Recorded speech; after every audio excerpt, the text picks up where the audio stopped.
I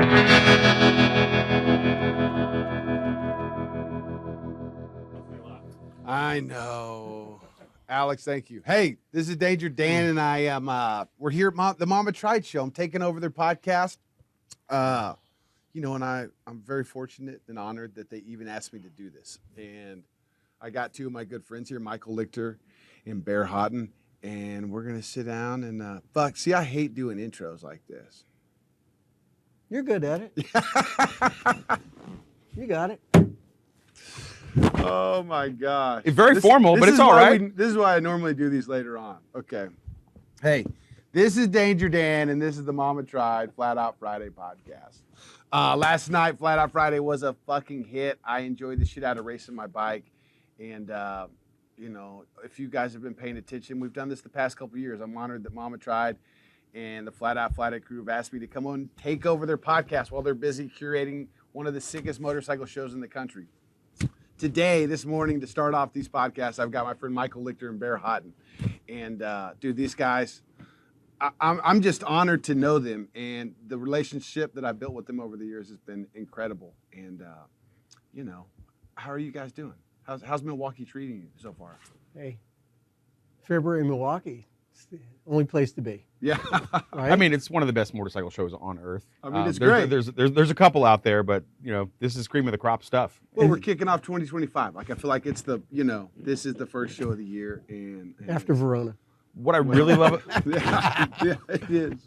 what I really love about this show is you got to be really in it to win it. If you're going to come to Milwaukee when it's -7 degrees to look at motorcycles, I feel like the spectatorship here are really genuinely love motorcycles. If you're going to travel cross country to go somewhere really cold at this time of year, we're going to be from California where they left 70 degrees to come to this. Dude, I passed dead bodies on the way here.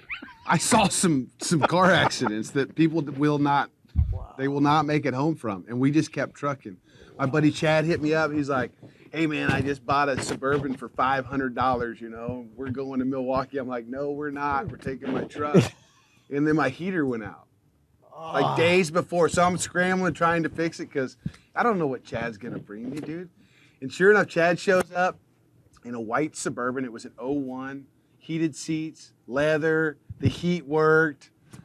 $500. You drove here from Cal. All right, let's go for it, dude. He had a knucklehead, shovel head, pan head motor in the back, and we put my race bike on, and dude, the bikes look like we rode them here when we showed up. They were covered in snow and salt. I mean, just thick ice stuck all over them, getting blasted by that Suburban. Hit snow as soon as we got to Oklahoma. The roads were freaking covered. I couldn't believe it. And then, he's got four-wheel drive, but you don't want to drive anything at 65, 70 miles an hour for 2 days in four-wheel drive.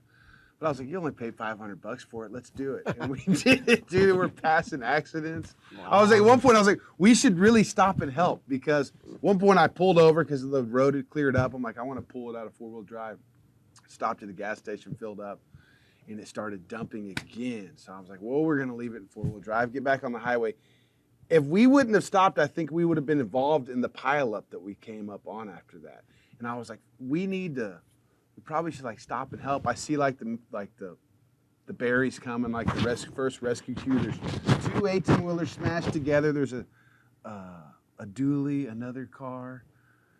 And I was just like, dude, if we wouldn't have stopped there, we probably would be right in this. And then I saw the bikes in the back of the trailer. I'm like, we're not stopping here. We just kept going. I don't want anybody to run into these bikes in the back of the trailer. Oh, it was an adventure getting here. But I think that, my first time to come here, we drove through a gnarly ass blizzard coming from the one show. And,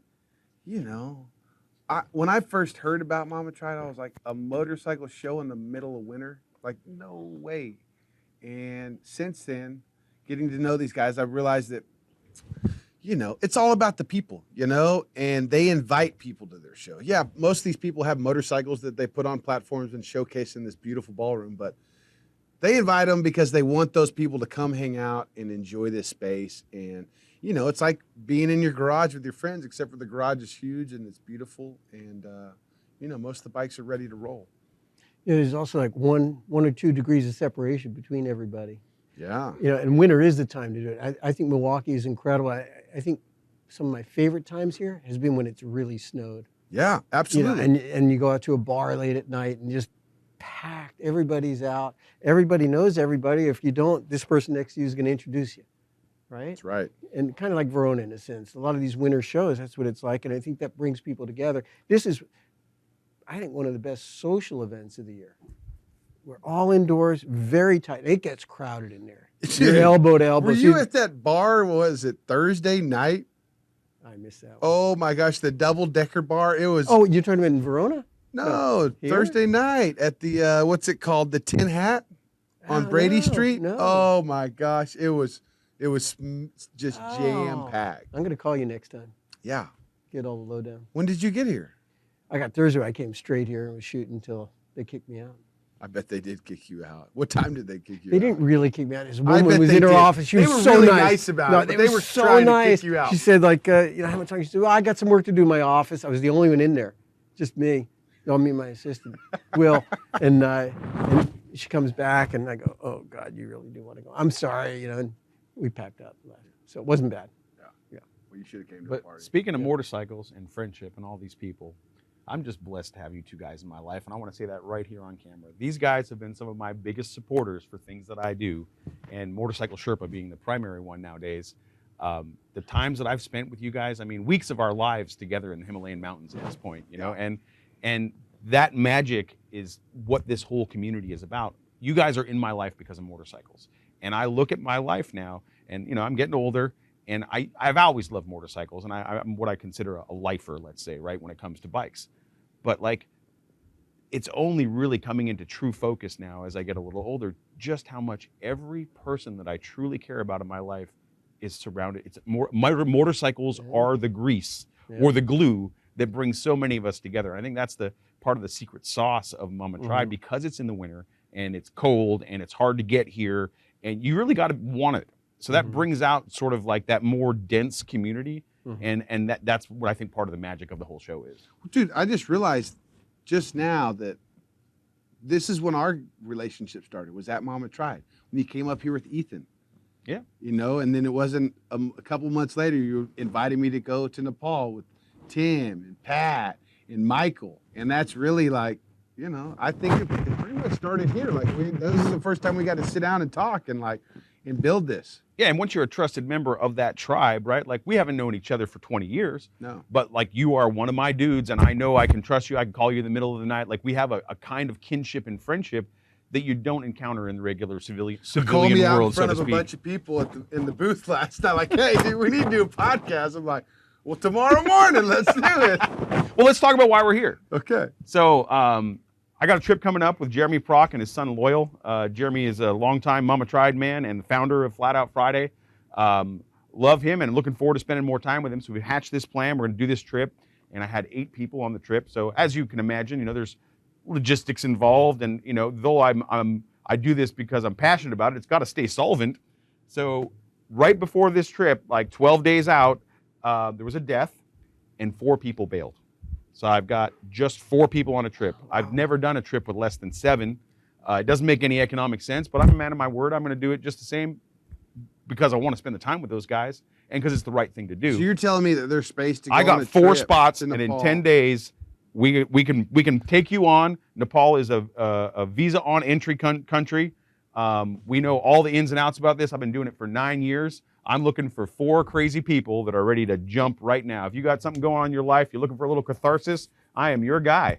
So essentially, you know, someone could sign up in the next 4 or 5 days, and we would put them through all the logistical process, handhold them through all of it like we do with every customer, because it's kind of a white glove operation that I run. You guys have seen it, how much we put into the logistics and the organization of the trips. Still keep it as absolutely adventurous as possible, but work out all the kinks, you know, the bribes, the cops, all the weird stuff that you would not be able to figure out on your own.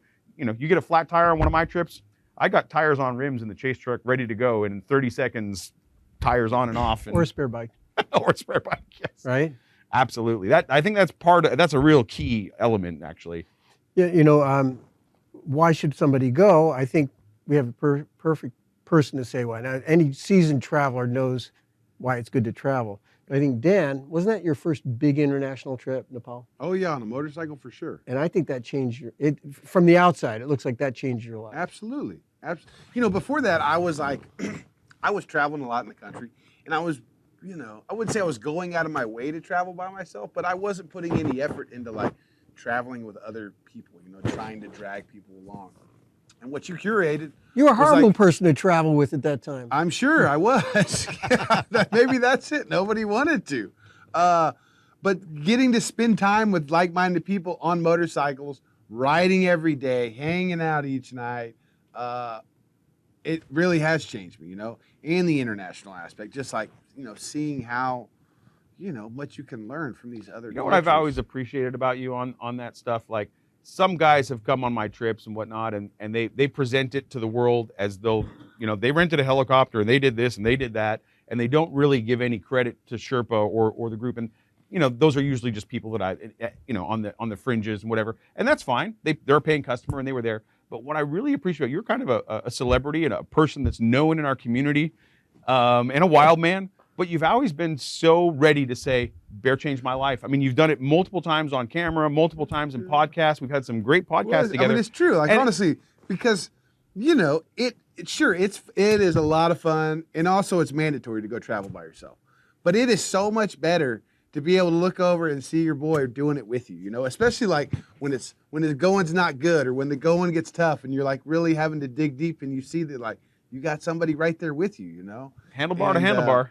Dude, it's Oh, yeah, incredible. we And did then that. like over there, you know, where not everybody speaks English, right? So like everybody's like kind of, you know, you're doing this together, but everybody has like their own little experiences throughout the day. And then in the evening you get to like talk about it, you know, and hear everybody's perspective. And even if somebody was right there during something that happened, like they experienced it differently, and just talking to them about it, it's, And you I know. think that the anti-group ride piece, because I initially, when we first started talking about this and you coming over, like you were Yeah, I like, was Bear, like, I don't I'm like not- riding with the other guys, man. Like, that's just bad news. Yeah, and I'm I not think, going to be in control of this, dude. but I think that that's one of the things that I also feel that way and Yeah. have my whole life, that, you know, group rides, like not being able to trust, and then also the amount of control. And I mean, I've seen tour companies where there's a guy in the front with a bouncy flag and a guy in the back with a bouncy flag, and you got to stay within visual distance, and it's like almost like a test ride when you take a bike out with one of the manufacturers. And I was like, that is not what I want to do. So we work so hard to create systems that allow everybody to ride the way they want to ride. So on some trips, I've had guys as young as 22 years old, and on that same trip, a man who's 70, very vastly different kinds of experience, also looking for very, like, vastly different kinds of riding. You let 70-year-olds on that? Not willingly. Actually, my oldest they get customer- charged a little bit more money, okay? 79 is my oldest customer. But what I find fun about that is because of the way we structure these things. So there's really only a couple of rules. Don't pass the leader and don't get behind the tail gunner. And if you follow those two rules, you get to ride how you want. And there's multiple places where I'll stop and tell the whole group, hey, don't take any left or right turns for the next 3 hours. We're only going up. Follow only roads that go up, and you can't get lost. Oh, and by the way, if you want to ride alone for a minute, no problem. Just slow down, pull over, take a pee, smoke a cigarette. We're all going to the same place. We're all going to get there within an hour of each other. And again, only two rules. Don't pass the leader. Don't get behind the tail gunners. And then And they could be an hour apart from each tip other. to tail, we can be as much as a couple hours Yeah. sometimes on the more remote stretches. Now, in the cities, sure, we're going to keep it tight. We're going to have a lot more hand signals. We're going to be doing a lot more of that stuff. But I really take pride in the fact that our group rides offer that opportunity. If you want to just ride you two together for an hour, that opportunity is there. And no one is forced. A lot of people get nervous about group rides because they're worried about their skill level. Oh, everyone's going to be better than me, or they're going to be worse than me, and I'm going to feel like I'm being slowed down. Both those things work, right? So that the guy that is, you know, or gal that is not as competent, they get fostered and brought up to speed, and they can ride at the pace they want. And the same thing, the guy that wants to stand on his pegs and roost, no problem. Just stay right on the leader's tail, and Well, you'll I get think there. what got me was those things as well, right? But also, like, I think that when I want to go on an adventure, like, part of the adventure is, like, you know, figuring out the stuff along the way, the gas, the fucking border crossings, where I'm going to stay, where I'm going to eat. And, dude, not having to think about that shit, I appreciate it so much more than Like, you couldn't have told me how much I was. Like, I wouldn't have believed. Oh, you had so much more Because- time for one-liners. I mean, it was like the Dan Man, show all day long. Well, it's like you get to take in everything else. Like, I'm not, instead of looking at my phone, you know, trying to figure out where I'm going, I'm like looking at what's on the side of the road, you know, like, and just taking in all the culture, the people, and it just freed up my brain more. And I just couldn't have. I mean, it's changed the way I travel completely because of that. You know, And you had a lot of fun when you got where you're going. You weren't working on your bike, and you went right down to that little local place and saw what they had to offer. Yeah, yeah. Right?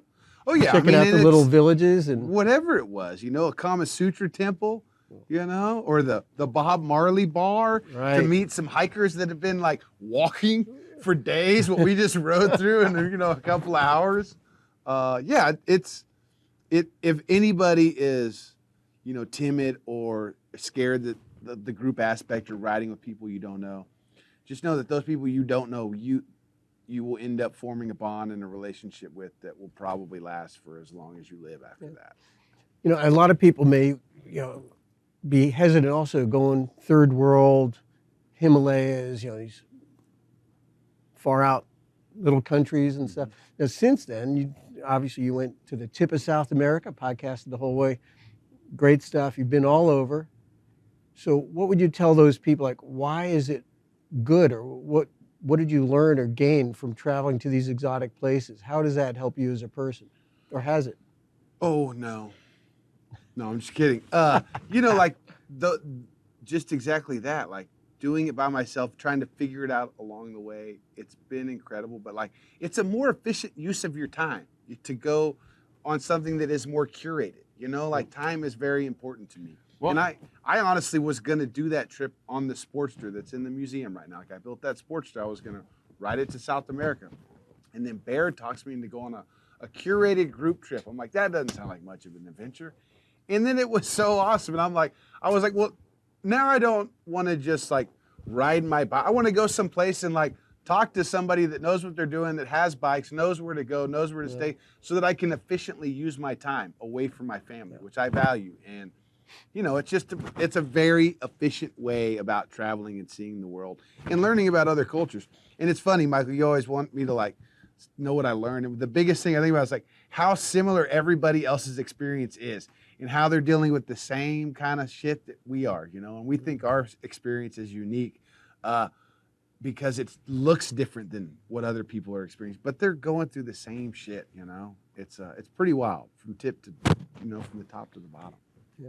And, you know, kind of adjacent to that point, like time is the only irreplaceable commodity in life, right? Like Right. you can make more money, you can build more motorcycles, but like what you do with your time is, you know, and so many of us, because of the pace of life and so on, we don't get the opportunity to do these things. So if there's anything I could say to the audience, like there is no right time to do this. You just got to put it on a calendar and plan for it. And what we will give you in 10 days, I mean, to your point, Dan, like we've spent years like researching these routes and adding to them and perfecting and perfecting and perfecting to the point where like we have guys that we get to like the 5th day of the trip and they're like, Bear, if you sent me home tomorrow, I would feel like I got, you know, well my money's worth. And I'm like, dude, we're not even halfway done yet. You just wait. Like we haven't even reached the climax. You know, it's amazing what you can do in 10 days. And the number of people that have said to me like, I feel like I was in Nepal for a month. Like the number of memories that I have each day of that trip are things that they're so expansive compared to trips that they've had to organize themselves, because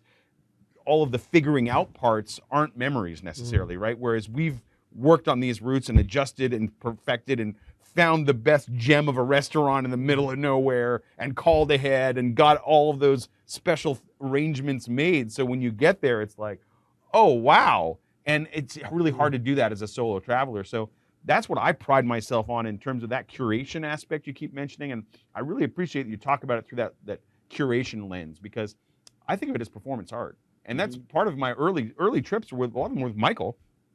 And we spend so much time in our boxer shorts and hotel rooms talking about it. And the art part of it, and having like a world famous photographer. And I say this all the time. I know I make them bashful, but they broke the mold when they made this guy. Like, you know, the world's most famous motorcycle photographer right here. 41 years with Easy Rider, lead lens, not to mention how many magazine covers and articles and over the year. I don't know. I feel like it needs to be said more, who this man is. I don't know that the audience always knows. He's kind of behind the scenes. Chill. But he is a powerful force for good in this industry. He connects all kinds of people, and I've had the privilege of spending multiple trips to, and now we're going on our third, get this, 3 of his oldest friends, 50-year-old friendships. 2 of the guys were in Nepal together in 1975. And one guy is the guy that loaned me his 47 knucklehead chopper with a 20-inch over Springer front end. And it was the first Harley I ever rode. Really? That's your first Harley to ever So ride? he's bringing And these guys it was to Bhutan. so fast. It was so light and so fast. I loved it. And it did take me a year before I had my own Harley. I went out and got a Honda 450, CP450. Right after that, a year later, I got my shovelhead. Nice. Yeah. Nice. But he's coming This on. guy's going to He's coming Bhutan on. with you. Yeah. That's cool. That's really cool. But he hasn't ridden a foot shift in 30 years. Oh boy. All tank shift Indians. I guarantee he's going to jam some gears. Looking for that clutch, like trying to, oh shit, boom. And his wife too. She rides Indian. And that Bhutan trip is fully booked. I think we've got like 13 or 14 riders, and that's April 8th to 18th. Right. So I got 2 trips coming up, actually. So the 1st to the 10th with Jeremy Jeremy Pratt. and Loyal, Hey, and that whole Jeremy thing. and Loyal are fucking my favorite people, dude. Like, Oh, we're gonna have a great time. I say Pratt for president, and I mean it. The way Jeremy, or like his event last night, you know, the philosophy he tells everybody, he just explains everything so well, and he like the community building, which is like the main goal of. I got to go to his bicycle race this summer. You guys know about this? No. The River West 24. It's a Where? 24-hour bicycle race that he does in his neighborhood. Like solo or your team? So I think if I remember this correctly, when he moved to the neighborhood, you know, he didn't know his neighbors. And his neighbors didn't know their neighbors. And he was like, we got to do something about that. So he organized this race, but the main goal is to just like a community building exercise. And there's all these different things that, you know, the neighbor, like anybody can be involved. They can have like, I went to a concert underneath a bridge at 3 o'clock in the morning, a punk rock concert, you know? And then like you get points for that. And all along the way, he's like, designs it so it's not about racing really, or like the fastest pedal bike. It's about experiencing the most the neighborhood has to offer. You go get a tattoo here, you know?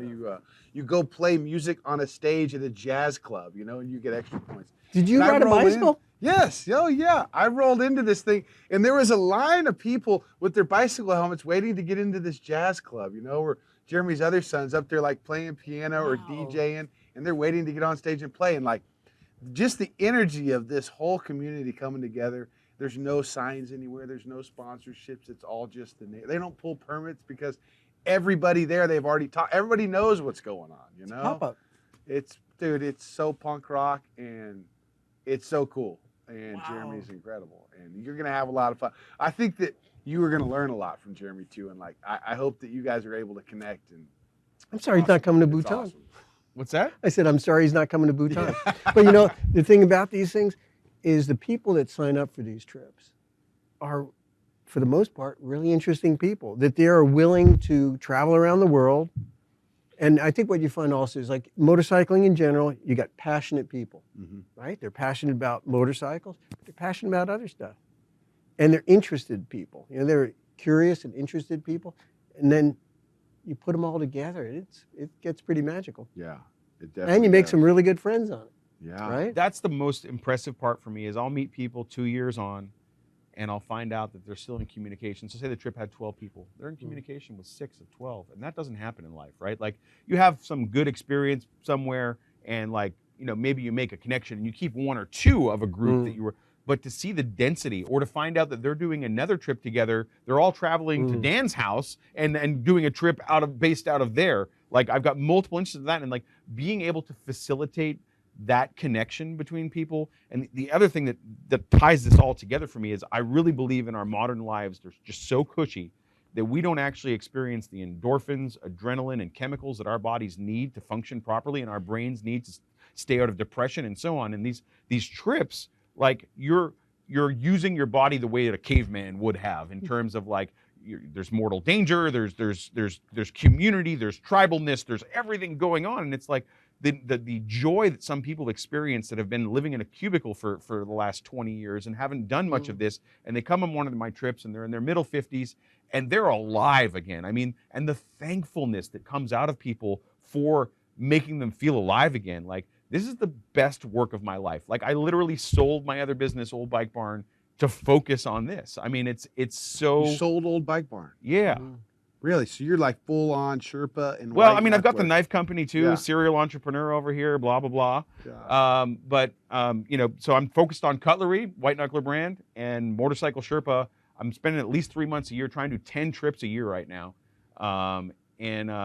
You know, that was the motivator, is there's got to be chapters in life. And I also believe in understanding the seasons in life is super important to me. Like, I find I meet friends that they're trying to be their 35-year-old self their whole life. And that's not, it doesn't work. And it gets old fast, right? When you're still the same party animal that you were. Wait a minute.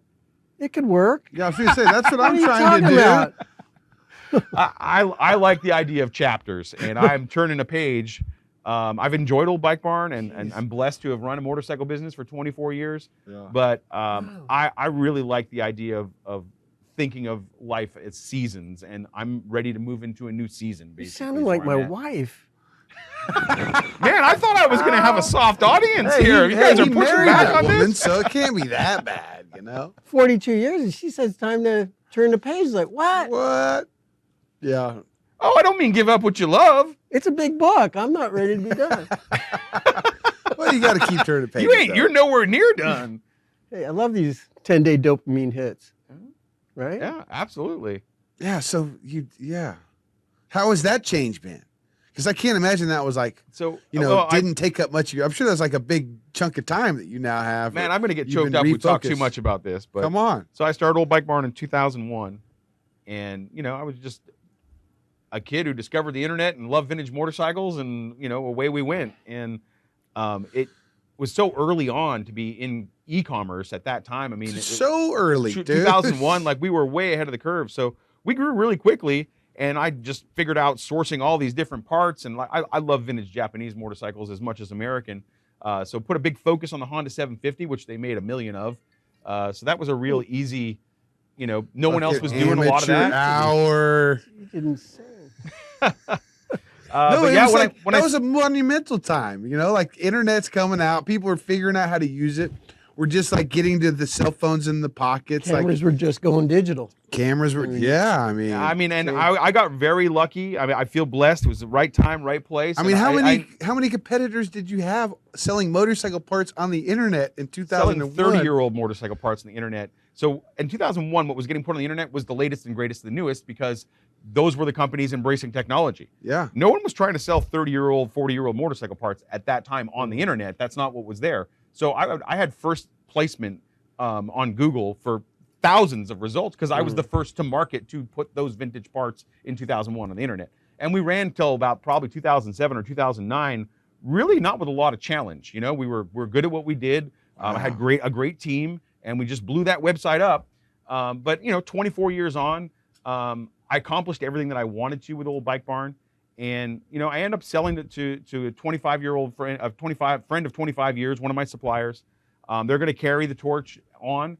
But for me, it's not a growth opportunity. And again, back to the seasons of life thing, right? The world changes too. Yeah, and I know that, you know, again, to my point of time is the only irreplaceable commodity. So Old Bike Barn is a joy and a passion, and I loved what I did with it. But it was time to do something different. And I want to give Motorcycle Sherpa, because it's done so much of this, the real energy that it deserves. So that's part of why Old Bike Barn had to take a backstage. But when I finally, I thought I was ready for it.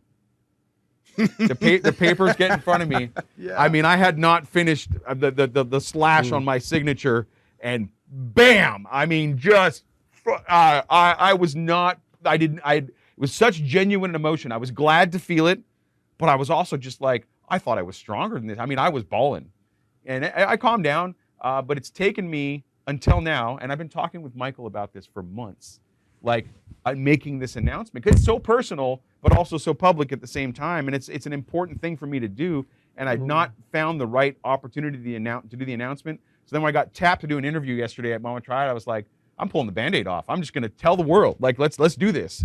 So yeah, I'm turning the page. I'll bet there were 10 calls where you said, yeah, before the end of this day, I'm making the announcement.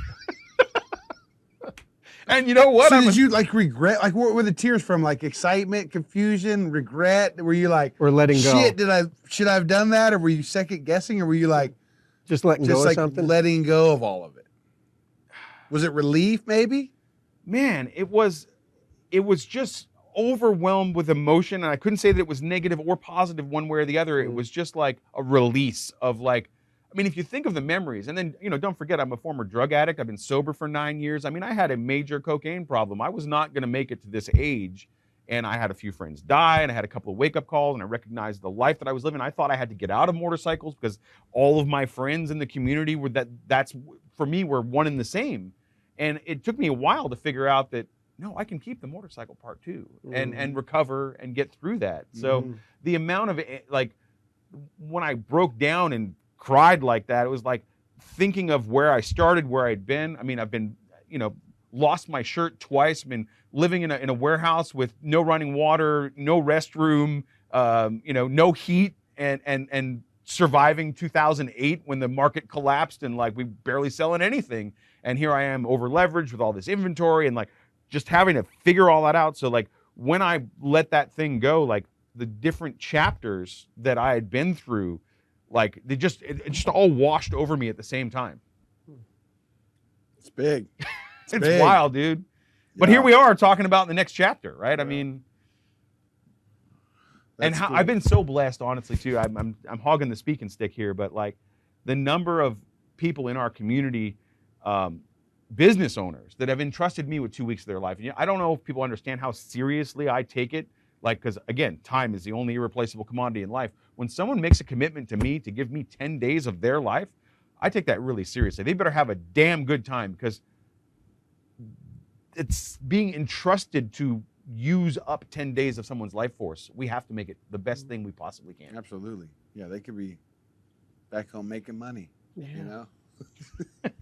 But yeah, well, you do a great job at it. I mean, that's and I hope that some people will go and fill those spots, and you know what, I'm going to do it one way or the other, and I'm going to smile about it, you know. Yeah, well, you definitely are going to smile about it. Loyal is going to make sure of it, dude. When you see that goofy kid with all of his hair flopping around over there in that country, it's going to be awesome. I think we're going to get a couple more signups today. I want to go just for the food. You do like the food. I love that food. Yeah. But I also love the food in Italy, and I love the food. You just love food. I love food. Yeah. Motorcycles, good food, and exotic travel. I mean, like, they're kind of like the three most important things in life, other than the people you love. Aperol spritzes are pretty good too. Really? Dude, okay. Aperol spritzes. Okay.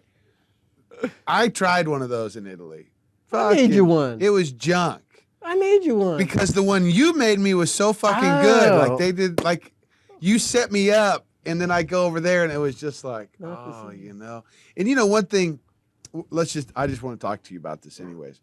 The Motorbike Expo was great. It was like a, you know, it was like a convention center deal, you know, like a, what am I sure? It was like 10 convention centers. But it is. It's like, yeah, it was 8 giant buildings. Everything from OEM manufacturers to like a dude with his adventure Vespa scooter, 8 covered, heated football fields. Yeah, they had custom motorcycles. And then the food, you know, like, it was like their version. I mean, it was like if you brought everything at Sturgis, all the different vendors, from the trinkets to the bikes to the food, and brought them all in one space. And you only had 3 days, and nobody was riding motorcycles. Yeah, but the other thing is, there's no rules. Like, they're selling liquor and burgers over there, so you can't.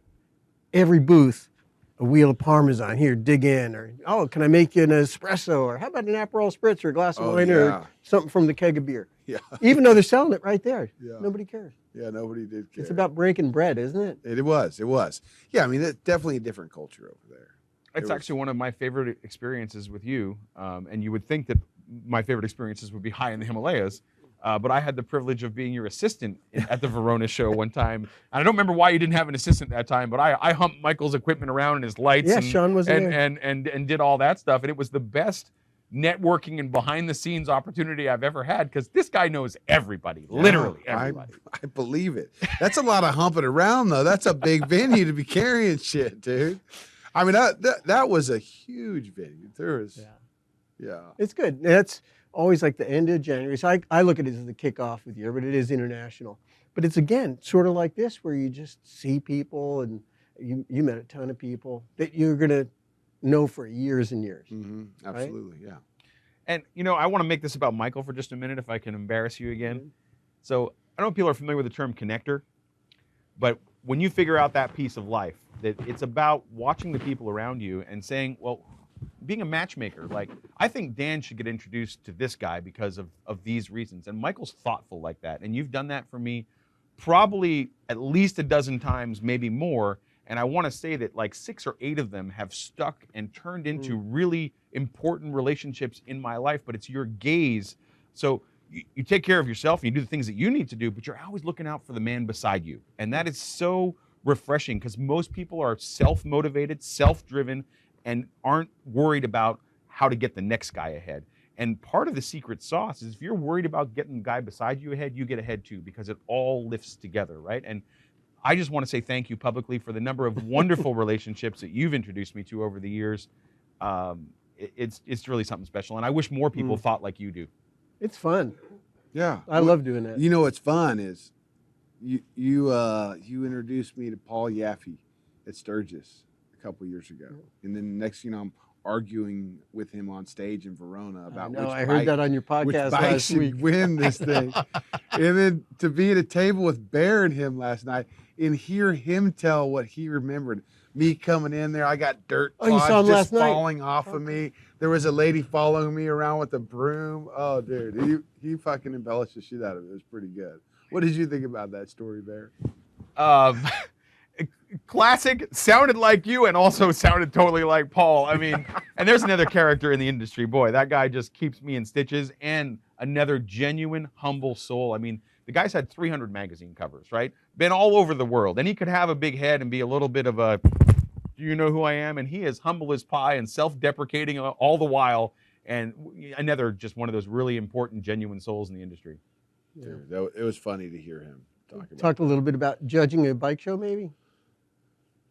Last night. No, we didn't know. You didn't go there? No, I wasn't going to try and pull my spiel again, Like I did.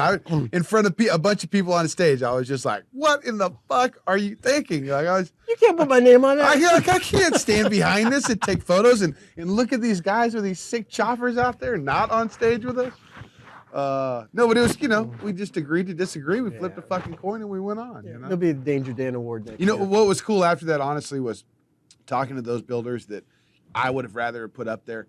He went out and talked to those guys afterwards, and told them why he picked what he picked. He told them why I wasn't okay with picking, what we picked, and which is really cool, because he could have just ignored, how I felt about it and those other guys, but he went out of his way to go talk to me like, Dan wanted your bike, but I wasn't having it for genuine and accountable reason. And just all the right things. Yeah, it was great. Right? And it was great. There's just I'd never been in that. He's probably done that before. I was up there for the first time, like, holy shit. And we didn't know.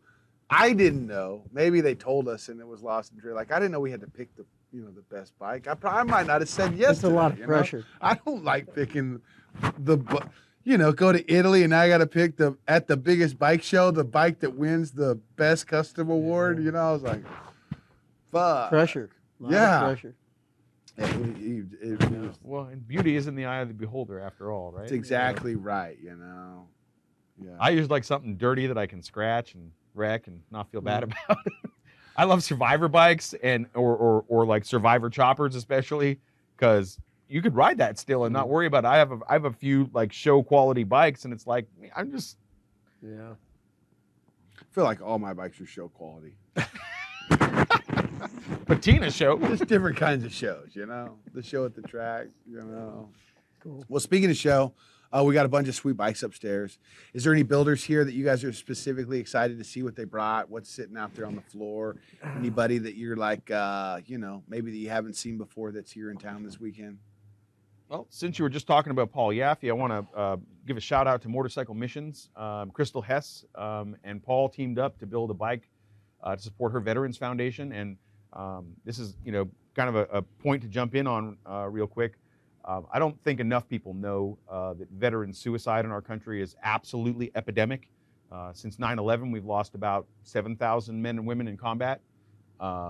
It's well over 100,000, like 129,000 lost to suicide in that same time frame. So, we're talking like 5x in terms of people that have come back from service. And then as we've pulled out of some of these countries and some of those wars didn't go how we would have liked them, and people gave a lot of time of their life and maybe lost a few friends along the way, and they've not been able to reintegrate back into society. And veteran suicide is a huge problem, and I'm working with Paul and Crystal to spread that wet message as much as we can. I actually just got put on the board of Motorcycle Missions to just help with the digital aspects of promoting that cause. And promoting is kind of a hard word to say for that particular thing, but awareness. We're doing a big education campaign, and Paul has built that Motorcycle Missions bike. So that's the bike I'm most interested in checking out. Nice. Great today. organization. Yeah. Yeah. I had like 50 bikes come through my little studio area, and I didn't even know whose they were, for the most part. So I'm looking forward to just seeing who's got So you what. got a studio set up there? No, but I kind of had my lights and did Oh, did yeah. my thing. The Put movie my little studio? touch on stuff. So that was for setup, and then today I'll just kind of shoot the show. Yeah. Well, I'm sure we're going to do a lot more talking than we are going to be looking at bikes today. Yeah, I love it's it hard how not it just to, fills right? up with people. You can't, Just every time you move, there's somebody else. somebody else. It's funny. I got to drag somebody down here, and then for another podcast, and I'm sure it's like, it takes us so long to get through the crowd, and I love that all the people. So. You got to embrace it. Yeah, hey. because you can't beat it. Simpson, that I won a helmet at a drag race last year, right? And I've been wearing the shit out of it ever since then. And I reached out to them because I wanted to give every guest on the show this weekend a helmet. So they're going to give you guys a gift certificate. Oh, and, whoa. Yeah. Thanks, dude. I Oh, appreciate God. you guys coming down into my my secret laboratory. This is such a cool Talk shop. place. This is awesome. Thanks, Dan. Always a pleasure. Fucking sweet. You guys nailed it. You got And- it down. On or off camera, thank you both for all the damn good times and sitting around in hotel rooms and riding on the side of mountains, and there's more of it to come.